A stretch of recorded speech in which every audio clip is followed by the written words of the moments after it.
We're on, let's see, Highway 19 North we just left Montgomery County, but we were kind of taken aback by all the destruction here.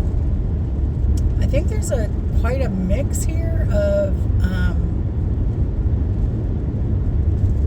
Hurricane Helene, and then we had the big ice storm, snowstorm, and then we had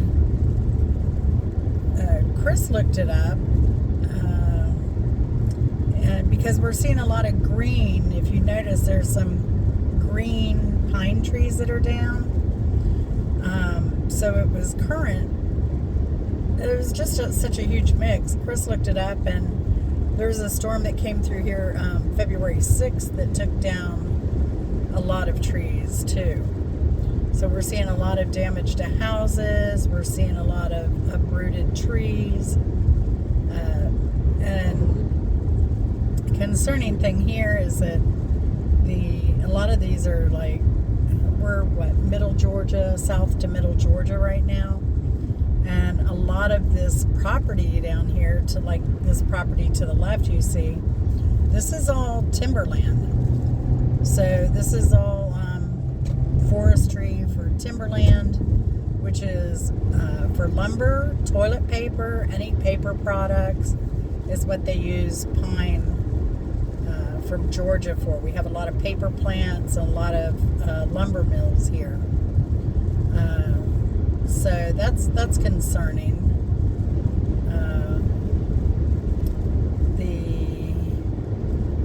We've seen some agriculture on the drive already. We saw hay, cabbage. We saw some migrant workers picking cabbage in a big field. Cotton, of course, is finished, but we've seen the remnants of the cotton fields. Let's see. Got stuff to the left that was seeded.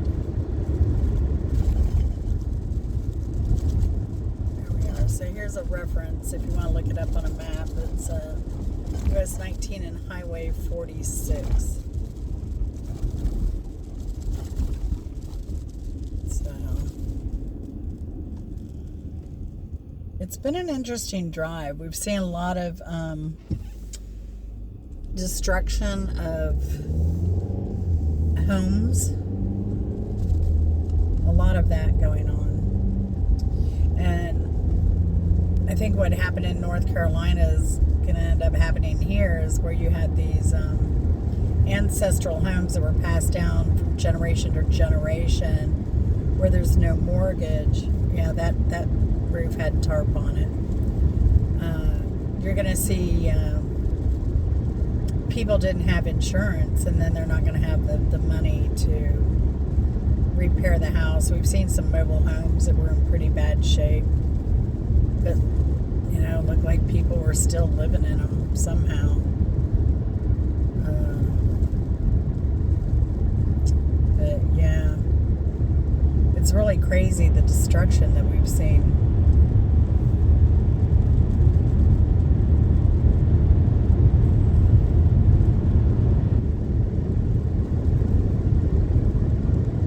There's timber that's been harvested and replanted, so it's young. That one's doing fine. But yeah, these communities down here are really going to hurt. And they're still trying to recover from Helene. And there's cleanup all over the state that needs to happen. So big piles of roots of trees and big piles of but that's looks like a mix of old and new destruction. I mean, it looks like Helene, like I said, it looks like Helene, the snow and ice storm, and this last storm that came through February 16th down here. This is not one of the counties that was hit. Now we're going into Lawrence County. And these counties were not hit by any tornadoes. think there were only 2 counties with confirmed tornadoes, and one was Butts, and one was, I think the county next to Butts, which is way further north. So, south of I-20, but north of I-16, kind of in between there. So, yeah, this is a tornado. This is just other storm damage.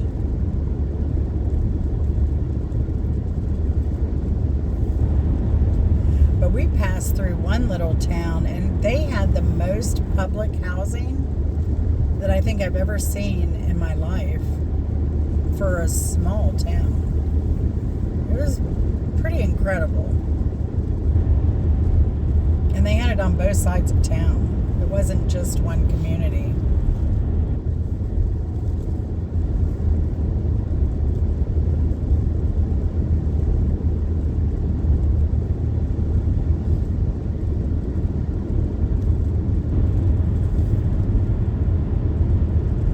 Especially around creeks. What we've noticed is obviously around creeks where the water got high and the winds were rough, and then damage where they've done some clearing, and then those new exposed trees fell where they had done some land clearing. There's a clump of majestic oaks. But yeah, it's been an interesting drive. We're headed back home from our trip from Brunswick, the Golden Isles of Georgia, all the islands is where we've spent some time.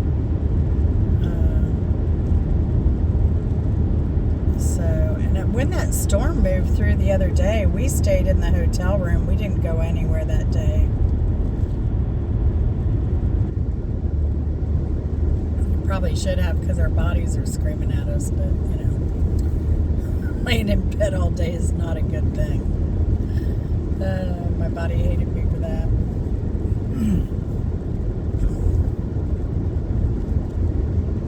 But yeah, it was just so yucky out. We had spent the day before. We'd spent out doing little things in the rain, so I wasn't up to facing another day of rain.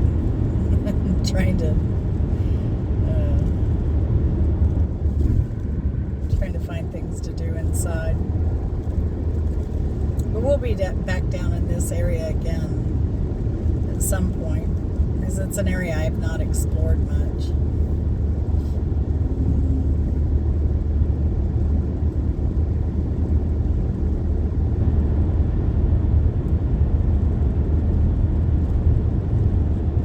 So the land to the right,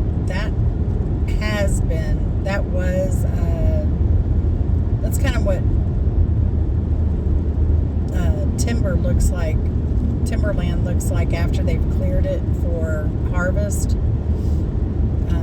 So that's pretty normal to see down here in Georgia.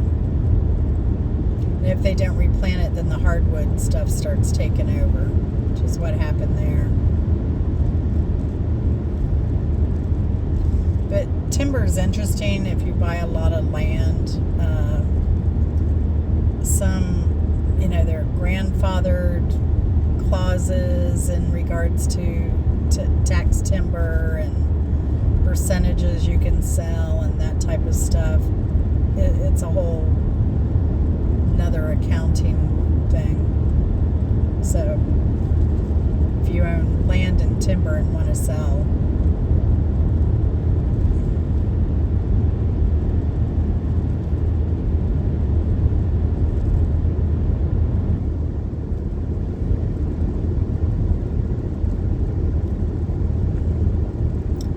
I don't know what that's going to do to some of the crops down here.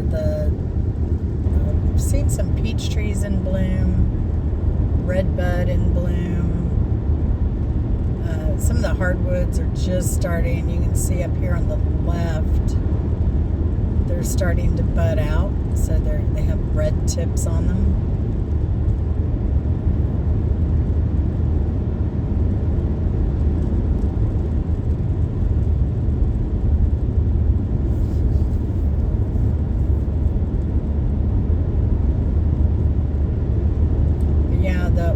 orange peach and other crops. I don't know how they're going to do down here this year because of the storms.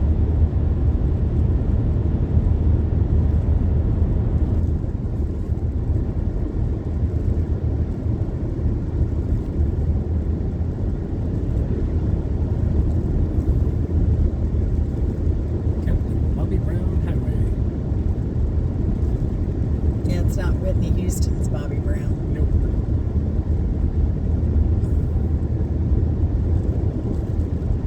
I don't know. It could be. I don't think so. It could be. I mean, I knew. The captain of anything. No, I think Bobby Brown. You know, he's from Atlanta area. Well, that's where he rose to fame. But he may be from down here. Who knows? I don't. Where was he born? Hold on, folks. We got a Wikipedia moment.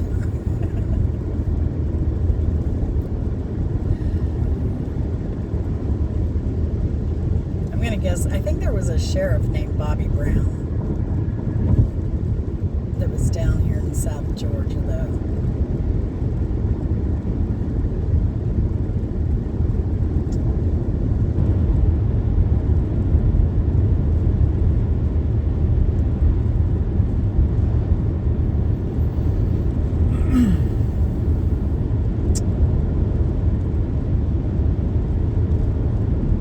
Bobby E. Brown, 1903 to 1971, was a distinguished U.S. Army officer renowned for his valor during World War II. Born on September 2nd, 1903 in Dublin, Georgia, he enlisted in the Army at 15 by falsifying his age. Throughout his military career, Brown showcased exceptional bravery, notably during the Battle of Crucifix Hill near Aachen, Germany, on October the 8th, 1944. Oh, that's Lisa's hometown. His courageous actions during this engagement earned him the Medal of Honor. In recognition of his heroism, the Georgia General Assembly designated a portion of State Highway 19 in Lawrence County as the Captain Bobby Brown Highway. This honor serves to commemorate his service and deep ties to his birthplace. After retiring from the Army in 1952, Captain Brown worked in the maintenance department at the U.S. Military Academy at West Point. He passed away on November the 8th, 1971, and is interred at Arlington National Cemetery. There you go, folks. There's your history lesson for today. Interesting. Wow, they got a lot of lumber. They got a lot of wood they're splitting. That looks pretty fresh. Mm-hmm. Yeah.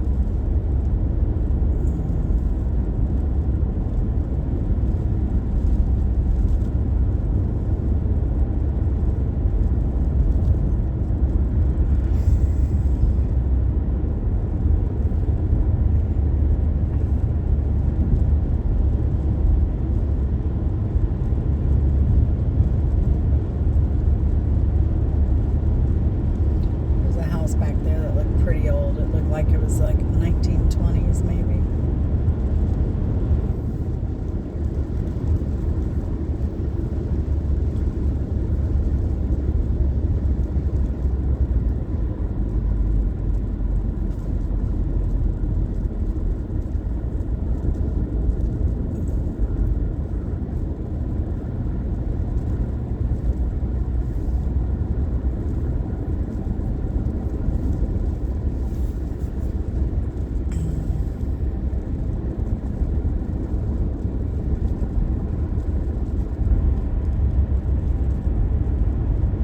Saw a sign back there to go to the interstate, but I'm liking this way better. You know, that's what we love about Google Maps for routes is we've been able to, well, we didn't put in to avoid the highway, but I guess there's repaving a portion of the interstate. So it's taken us all back roads. Well, you get to take whatever the most efficient path is at that point in time and see new stuff. Yeah. So we saw, it was funny because we went through two counties where we were able to see the courthouse Montgomery County Courthouse was kind of cool looking, but the county adjacent to that, they had one of the ugliest courthouses I've ever seen. They both had the same type of cupola, so they were probably constructed by the same person, but maybe one caught fire and they were able to save the cupola and nothing else, so they kept the cupola and watch mechanism. Who knows? It was just the ugliest building. It looked like it was either a concrete block or marble or something. But there's not much marble down here. All the marble's up in North Georgia.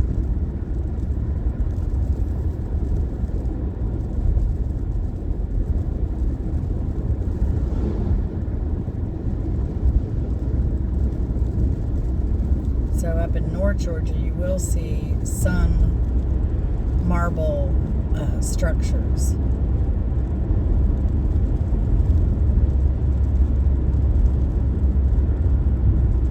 I think the Tate House is a famous marble structure. Built in like the 1800s, and it's all, the exterior is all marble. But it's up there in the middle of marble country.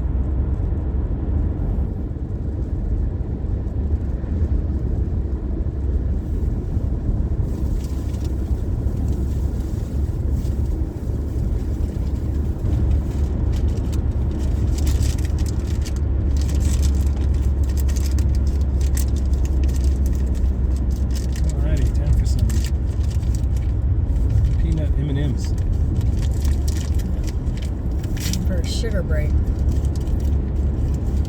The only thing about these back roads is there are a lot of closed gas stations too, so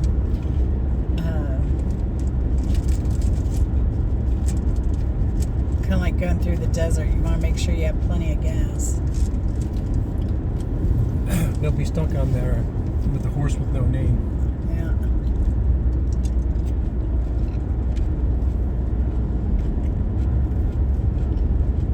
Speaking of which, gas down near the coast of Georgia was $3.77. That high? $3.75, $3.73. Yeah, it was like $2.79, I'm sorry. $2.89. Below $3. Yeah. I'm sorry, $2.70. But up around Atlanta, it's $2.90. When we left. When we left, anyway. I think the same day we left, we saw the 20-cent price difference, pretty much. More like 25-cent price difference.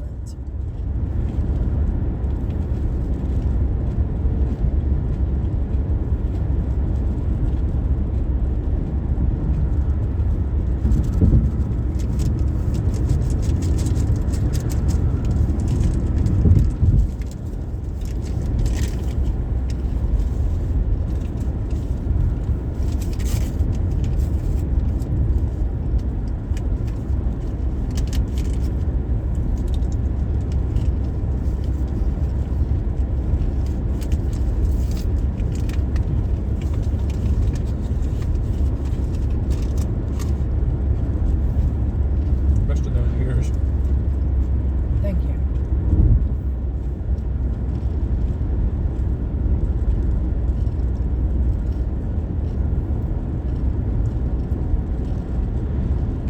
So we had Waffle House for breakfast.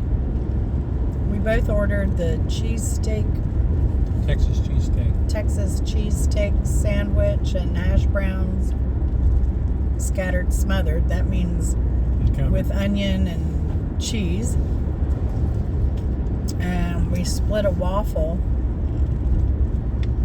That meal was dang $29 and change before tip. Outrageous. Outrageous. I had daffodils in bloom, y'all.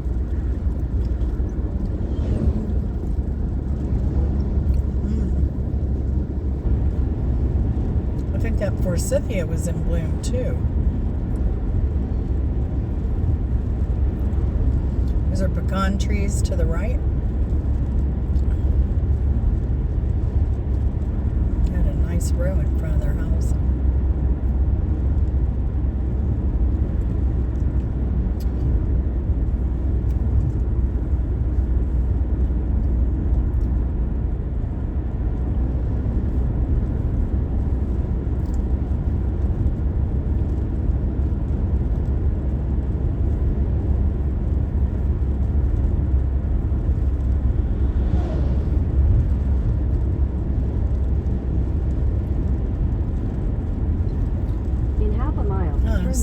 sustainable. I-16 West ramp.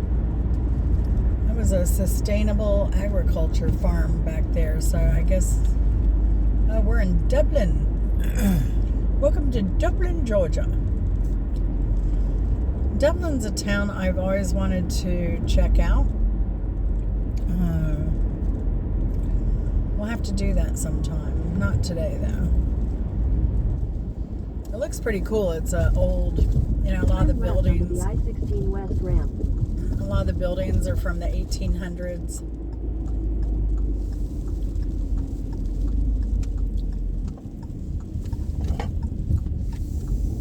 And it's pretty. In a quarter mile, merge onto I-16 West. And it's a pretty vibrant downtown, from what I've seen. The problem is hotels down here, around this area. Watch me say that, and then there'd be a bunch of hotels up here on the right. But we were saying we hadn't been down I-16 West for 51 miles. We hadn't been down this road in maybe 12 years. See, there you go, Hampton Inn and Suites and all that stuff. But there used to be pretty much nothing between here and Savannah, from Macon and Savannah. There used to be nothing down here, and not even billboards, because there was nothing to advertise. 30 years ago, I would be on I-16. I could hit the seek button for FM, and it would go all the way through and just keep looping. And I would just let it keep looping until I got outside Statesboro when it picked up the station. That's wild.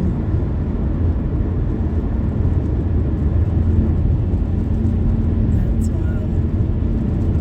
Because even Dublin, I don't think, it's kind of new for towns to call themselves like a tourist attraction kind of thing, just because they're so old and vibrant. So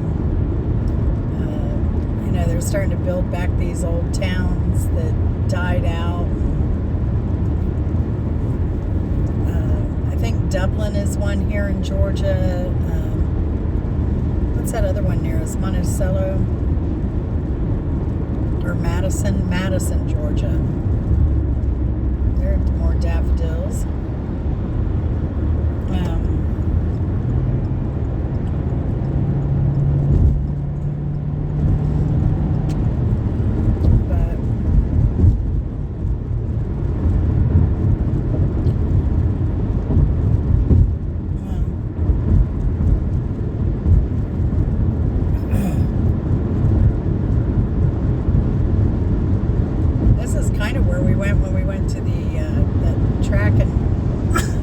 Tractor pull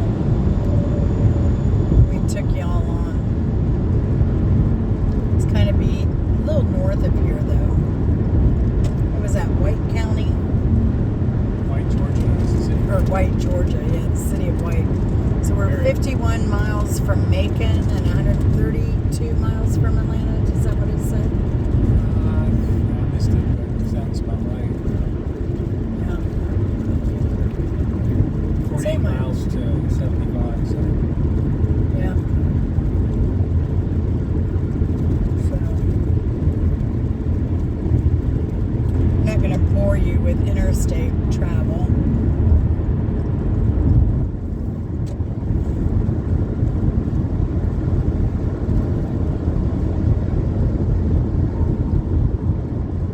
But I just thought it was interesting, all the storm damage we saw, and the layers of storm damage. It was obviously, 3 storms that had really done a lot of damage through here. And we're still seeing it here on the interstate, so it'll be interesting to see when we get closer to home what kind of damage happened. So, very interesting. So I hope you enjoyed this little tidbit about mid-Georgia and a little bit of history about Bobby Brown.